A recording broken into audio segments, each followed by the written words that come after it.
Welcome to my YouTube channel. Please subscribe my channel. Heavily bandaged and blackened with burns, he instantly recalled the horrific house fire he had managed to escape. But turning to his mum Glenda, 65, who was sitting beside him, it soon became clear something was very wrong. She had to break the devastating news that he would never see his wife, or their two young children again. Scott was the sole survivor of the blaze, which had ripped through the family home while they slept. Scott says, "I still can't process what's happened.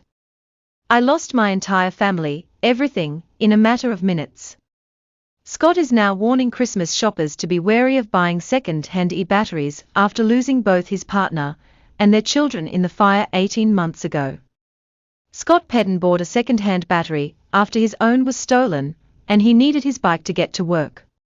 But 2 days after purchase, it exploded with such ferocity that it destroyed his home and killed his partner, Gemma Germini, 31, and their two young children, Lily, 8 and Oliver, 4. The family's 2 dogs also perished. Scott miraculously pulled through after 4 weeks in a coma, and is now trying to rebuild his life and warn others of the dangers of second-hand lithium batteries. At Christmas, when people are buying e-bikes as gifts, I am pleading with people not to buy second-hand batteries. There needs to be stricter regulations over the resale of batteries. They should be checked and certified. We had smoke alarms, but because it was a lithium battery, we didn't stand a chance. I lost everything in the fire, and I have to start all over again. Gemma should have celebrated her birthday on December 14th, Oliver should be 6 on December 23rd. Lily should be turning 9 in January. Instead, they are gone. The only positive to come from this is me making sure it does not happen to anyone else. Scott and Gemma met at college in Cambridge as teenagers and moved in together 10 years ago.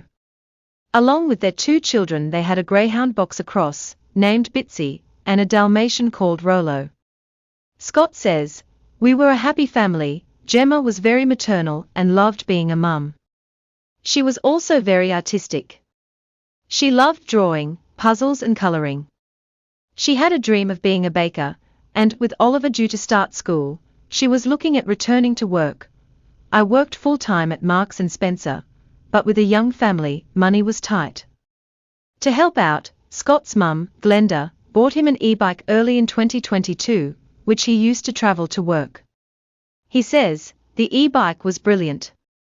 I did shift work, so couldn't rely on the buses, and it was too far to walk." But in June 2023, after he had nipped out to buy dog food, his battery was stolen from outside a local shop. Faced with no way of getting to work, Scott ordered a second-hand replacement on eBay. Scott left the battery to charge downstairs in the hallway. But on the second night, he and Gemma were woken at 12:45 a.m. by a huge bang. When Scott ran to investigate, he found the entire staircase in flames. He says, "The bang was like a bomb going off. The stairs were engulfed in flames, the walls, the banister, the whole lot was alight. I knew we had no chance of making it downstairs. I tried screaming for help out of the window, but nobody came, and so I jumped out into the back garden, breaking my heel as I landed. I got in through the back door and realized immediately the e-bike was the source. I tried to throw the battery outside, but the door was so hot, it burned my hands, and then the key melted. The fire was spreading, and I was choking, and I realized there was no way through." Scott still remembers the tragic final words Gemma said to him. "I ran back out to the garden, hoping to persuade Gemma and the children to jump," he says. The 8 fire safety.